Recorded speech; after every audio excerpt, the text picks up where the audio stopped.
Before the Communist Party called People's Republic of China came into power, China has different religion all over the China, namely Buddhist, Christian and Islam. So China has a religious country at that time because from the history of Islam we know Muslim people are doing trade with Chinese people in the time of Prophet companions, and they make the oldest lighthouse mosque in China after the two big mosques of Islam, namely Masjid al-Haram and Al-Aqsa. It's proved that China has a religious country at that time. Take a look.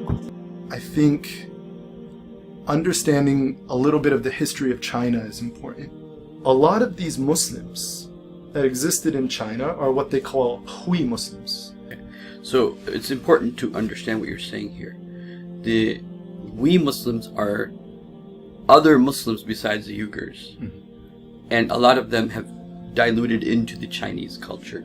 So there are a lot of Muslims in addition to the Uyghur Muslims. So that becomes important in trying to understand that how has China been with Muslims overall, right? Islam has been present in China since the time of the Sahaba.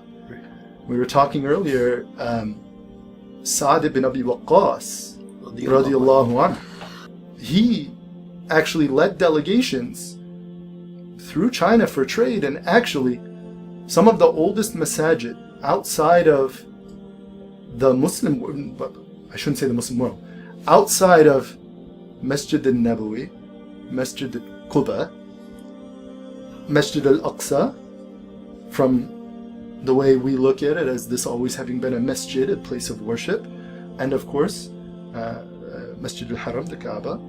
Outside of those, the oldest reported masjid in the world, which still stands today, is in China, in Guangzhou. They call it the Lighthouse Masjid. And only 2 years after that, they built another masjid in Guangzhou. And these were built reportedly either by Sa'd ibn Abi Waqqas radiallahu anhu, or somebody amongst his companions built it, but by his order, when they traveled through China and traded in China, they asked, is it okay that we build a masjid here? At the time, there was no concept of religion or even really worship there.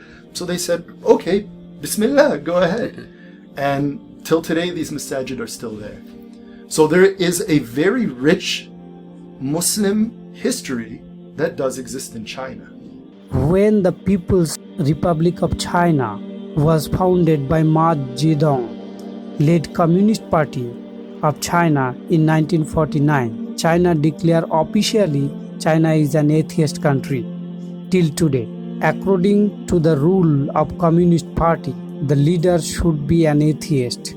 They should not believe any God. You don't believe me? Go and check what the fundamental rules of the Communist Party is. Since then, the government of China allows some space for the believers. They can do some religious practice in private, but they cannot preach religion outside. Although government of China do not allow any religion or any symbol of religion inside the Parliament of China since 1949 to before Xi Jinping came into power. People's Republic of China, known as Communist Party of China, they destroy so many churches and mosques and Buddhist temples in China. Officially, till today, China is an atheist country. Take a look. The Hui have a Muslim background. Now, what happened, especially since the establishment of the People's Republic of China, what has happened since then, China allows people to practice their religion. They do not allow the proselytizing or the preaching of any religion. Christianity, Islam, Buddhism, you name it, doesn't matter. It's an ancient land that has always been inhabited by millions of followers of many faiths. There are 450 million Buddhists in China, the greatest number in any one single country. There are about 20 million Muslims in China too, and Christianity has emerged as the fastest growing religion there. And yet, just 4 months before the 19th Congress, which opened in Beijing today, the Communist Party's religious affairs regulator warned party members to give up any religion they may be following. Further, it also warned that anyone in fresh search of faith will face punishment. The Constitution of the People's Republic of China is ambiguous on religion. Chinese citizens other than party members are allowed to practice it, but under the careful surveillance and supervision of government-sanctioned religious bodies like the Buddhist, the Chinese Taoist, Islamic and Catholic associations of China.